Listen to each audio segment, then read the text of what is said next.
నా ఫ్రెండ్స్ అందరూ కాశీలో చాలా ప్రశాంతంగా ఉంటుందని చాలాసార్లు చెప్పారు.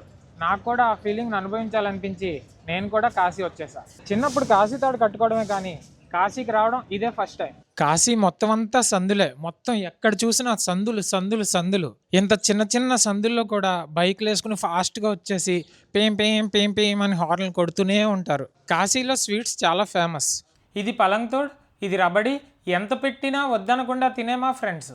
అయితే మీరు స్వీట్స్ అన్నీ ట్రై చేయాలి, కొత్త కొత్త స్వీట్స్ తినాలి అంటే మెయిన్ రోడ్లో కూడా దొరుకుతాయి. కానీ సందుల్లో ఉండే స్వీట్ షాప్స్లోనే అథెంటిక్ టేస్ట్ ఉంటుంది. మెయిన్ రోడ్లో ఏంటంటే కొంచెం కమర్షియలైజ్ అయిపోయినట్టు ఉంటుంది. సో అథెంటిక్ స్వీట్స్ తినాలి అనుకుంటే ఇలాంటి సందుల్లో ఉన్న స్వీట్ షాప్స్కే వెళ్ళండి. కాశీలో మాత్రమే దొరికే స్వీటు, అది కూడా చలికాలంలో మాత్రమే దొరుకుద్ది. ఈవేళ December 31 చలికాలం కాబట్టి నాకు ఇది దొరికింది. దీని పేరు మలాయో అంటారు. సో ఇది ఎలా ఉంటుందో టేస్ట్ చేసి చూద్దాం. ఇది చాలా అంటే చాలా ఫేమస్ స్వీటు, సో మిస్ అవ్వకండి.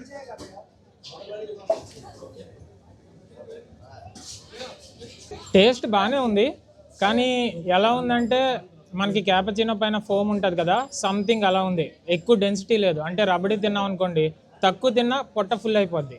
ఇది అలా లేదు, మొత్తం ఫోమీగా ఉంది. బట్ ఓకే, ఎక్కువ స్వీట్ లేదు కాబట్టి నార్మల్గా ఉంది, నైస్. ఇది డిసెంబర్ నెల భయ్యా, చలి అయితే మామూలుగా లేదు. నిన్న నైట్ అయితే ఫాగ్ వల్ల రోడ్స్ కూడా కనిపించలేదు. ఇంత చలిలో తెల్లవారుజామున గంగా నదిలో ములగాలంట. అగ్ని పరీక్ష గురించి చాలాసార్లు విన్నాను, కానీ నాకైతే ఇది చలి పరీక్ష. మొత్తానికి ఏదో ఒకలాగా ధైర్యం తెచ్చుకుని ములిగేసా. మనం గంగానది తీరాన్ని ఉన్నాం. ఈ గంగానదిని చూడడానికి లేకపోతే గంగానదిలో స్నానం చేయడానికి ఊరి నుంచి మెట్లు దిగి కిందకు వస్తాం కదా, అంటే గంగానది ఒడ్డుని ఘాట్స్ అంటారు. ఇక్కడ మొత్తం 80 నుంచి 90 వరకు ఘాట్స్ ఉన్నాయి. మీరు నడుచుకుంటూ వెళ్తే ఒక ఘాట్ నుంచి ఇంకో ఘాట్కి ఈజీగా వెళ్ళిపోవచ్చు. ఈ ఘాట్స్ అన్నిటినీ ఒకేసారి చూడాలి, నడవలేను అనుకుంటే బోట్ పైన కూడా వెళ్ళొచ్చు. బోట్ పైన వెళ్తూ కాశీ ఒడ్డునున్న టెంపుల్స్, ఆర్కిటెక్చర్స్ని చూస్తుంటే మత్తి పోతుంది అసలు. ఒకవైపు సైబేరియన్ బర్డ్స్, ఇంకోవైపు టెంపుల్స్, మనమేమో బోట్ మీద. మీరైతే అస్సలు మిస్ అవ్వకూడదు ఈ బోట్ వ్యూ, చాలా అంటే చాలా బాగుంది. ఈ బోట్ వాడు 150 రూపీస్ తీసుకున్నాడు. నాకు పెద్దగా బేరం ఆడడం రాదు, కానీ 150 రూపీసే కదా అని చెప్పి నేను కూడా ఎక్కేసా. మీరు కనుక కాశీకి వస్తే మార్నింగ్ పూట బోట్ రైడ్ని మిస్ అవ్వకండి. ఘాట్స్ పైన నడుచుకుంటూ వెళ్తే ప్రతిరోజు ఏదో ఒకటి కొత్తగా కనిపిస్తూనే ఉంటుంది. అఘోరాస్ని సడన్గా చూసేసరికి భయం వేసింది. ఇంకొంచెం ముందుకు వెళ్తే పెయింటింగ్ కాంపిటీషన్ అవుతుంది అనుకుంటా. చాలా బాగా పెయింటింగ్ వేస్తున్నారు జనాలైతే. గోడల పైన మంచి మంచి గ్రాఫిటీ డిజైన్స్ కనిపిస్తాయి. జనాలు అందరూ రీల్స్ చేస్తున్నారు. సో నేను కూడా వాకింగ్ ట్రాన్సిషన్ రీల్ ట్రై చేశా. నైట్ టైం గిటార్తో సాంగ్స్ పాడుతున్నారు. హరిశ్చంద్ర ఘాట్ దాటుతున్నప్పుడు ఎవరో కానీ పూజలు చేస్తున్నారు. అవి దైవ పూజలో క్షుద్ర పూజలో నాకైతే తెలియదు, కానీ వీడియో తీయడానికి వెళ్తుంటే జనాలు అయితే నన్ను ఆపేశారు, అటువైపు వెళ్ళొద్దు, లైఫ్ని రిస్క్లో పెట్టుకోకు అని. గంగా నది ఒడ్డున నడుచుకుంటూ వెళ్తే ఎంతసేపు అయినా అసలు టైమే తెలియదు. కాశీలో ఫస్ట్ కాలభైరవ స్వామి టెంపుల్కి వెళ్ళాలంట. ఆ తర్వాతే కాశీ విశ్వనాథుడి దర్శనంకి వెళ్ళాలంట. లైన్ అయితే ఒక 2 కిలోమీటర్లు ఉన్నది. మొత్తానికి కాలభైరవుని దర్శనం అయిపోయింది. ఇది ఆలు పూరి. ఆలు పూరికి చోలే భటూరాకి తేడా ఏంటంటే, చోలే భటూరా మైదాతో చేస్తే ఇది గోధుమ పిండితో చేస్తారు. అండ్ కాబోలి చనా రెండింటికి ఇస్తారు. ఇప్పుడు ఇది ఎలా ఉందో టేస్ట్ చేసి చెప్దాం.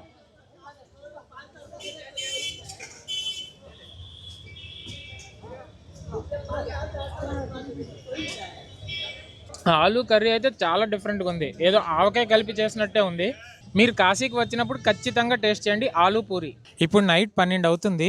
ఎగ్జాక్ట్లీ కాశీ విశ్వనాథ స్వామి టెంపుల్ బయట ఉన్న కాశీలో. అయితే రేపు మార్నింగ్ జరిగే స్పర్శ దర్శనం కోసం ఇప్పటి నుంచే లైన్ కట్టాం. నైట్ 12కి పోలీసులు అయితే నవ్వుతున్నారు, ఇంత త్వరగా ఎవరైనా వస్తారా భయ్యా అని. స్పర్శ దర్శనం అంటే శివలింగాన్ని మనం చేతితోటే డైరెక్ట్గా ముట్టుకోవచ్చు అనమాట. అది కూడా మార్నింగ్ 1 గంట అలౌ చేస్తారు గుడి ఓపెన్ అయిన వెంటనే. మనం చాలా దూరం నుంచి వచ్చాం కాబట్టి స్పర్శ దర్శనంకి మళ్ళీ కాశీకి రావాలంటే కష్టం కాబట్టి ఎలాగైనా చేయాలని నైట్ 12కే వచ్చాం. అయితే గుడిలోకి కెమెరా అలౌ లేదు కాబట్టి దర్శనం ఎలా జరిగిందో గుడి బయటకు వచ్చాక చెప్తా. 12 నుంచి లైన్లో ఉంటే మార్నింగ్ 4 o'clockకి గుడి లోపలికి వదిలేరు. వదిలిన వెంటనే ఫస్ట్ లైన్లో మేమే ఉన్నాం కాబట్టి ఆబ్వియస్లీ 1/2 గంటలో దర్శనం అయిపోయింది. అయితే మాకు స్పర్శ దర్శనంకి అలౌ చేయలేదు, స్పర్శ దర్శనం ఆపేశారంట 3 days నుంచి. ఎందుకు అని అడిగితే పోలీసులు చెప్పారు, చాలా ఎక్కువ మంది వస్తున్నారు కదా, అందుకే 3 days నుంచి ఆపేసాం. నెక్స్ట్ December 31 కూడా.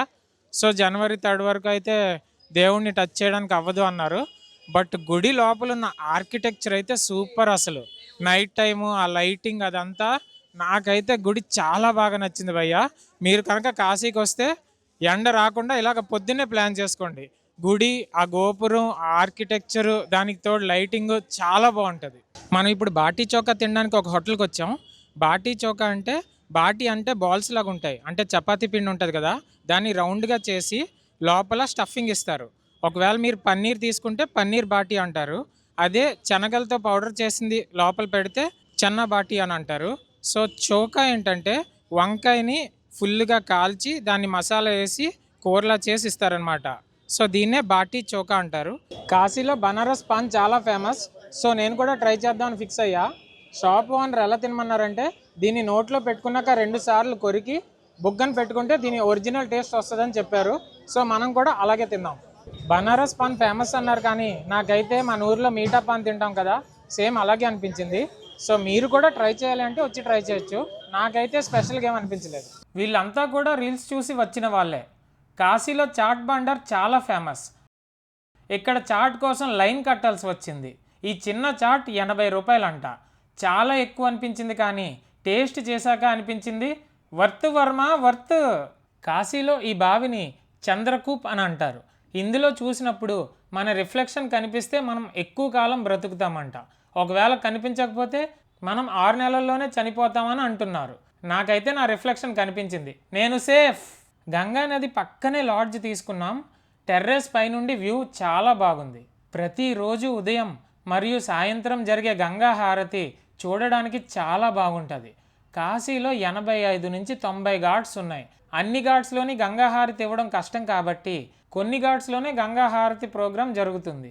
అస్సీ ఘాట్ మరియు దశస్వమేధ ఘాట్ చాలా ఫేమస్ అంట. మేము ఆ 2 ఘాట్స్లోని గంగా హారతిని చూసాము. ఇక్కడ కనిపిస్తున్న ఈ అబ్బాయి గత 4-5 సంవత్సరాల నుంచి ఇక్కడే గంగానది ఘాట్ పైన తిరుగుతున్నాడు ఇదే మేకప్తో. సో మనం తినతో ఫోటోలు కానీ వీడియోలు కానీ తీసుకోవాలంటే 15 రూపాయలు, 20 రూపాయలు లేదా 10 రూపాయలు మీకు తోచినంత ఇస్తే ఫోటోలు దిగడానికి అనుమతిస్తాడనమాట. నేనైతే 20 రూపీస్ ఇచ్చా. బాగున్నాడు కదా క్యూట్గా. నాకు కనిపిస్తాడో లేదో అనుకున్నా, కానీ లక్కీగా కరెక్ట్గా గంగా హారతి ఇచ్చే టైంకి వచ్చాడు. సందు సందు మొత్తం కట్టెలే. ఎందుకు అనుకుంటున్నారా? కాశీలో చనిపోయినా లేదా ఇక్కడ మృతదేహాన్ని కాల్చిన మోక్షం దొరుకుతుందంట. ఇది మణికర్ణికా ఘాట్. మన లైఫ్ మణికర్ణికా ఘాట్లో ఎండ్ అయిపోయినట్టే ఈ వీడియో కూడా మణికర్ణికా ఘాట్తో ఎండ్ చేద్దాం. మన ఆంధ్ర నుంచి కాశీకి ఆల్మోస్ట్ 30 నుంచి 35 గంటలు పడుతుంది కాబట్టి ట్రైన్లో బోర్ కొట్టకుండా ఉండడానికి యూనో, లూడో ఇలాంటి గేమ్స్ ఆడుకుని టైంపాస్ చేసాం. ఆ అబ్బాయి దగ్గర చూడండి, ఒకటే కార్డు ఉంది, గెలిచేస్తా అని చెప్పి చాలా హ్యాపీగా ఫీల్ అవుతున్నాడు.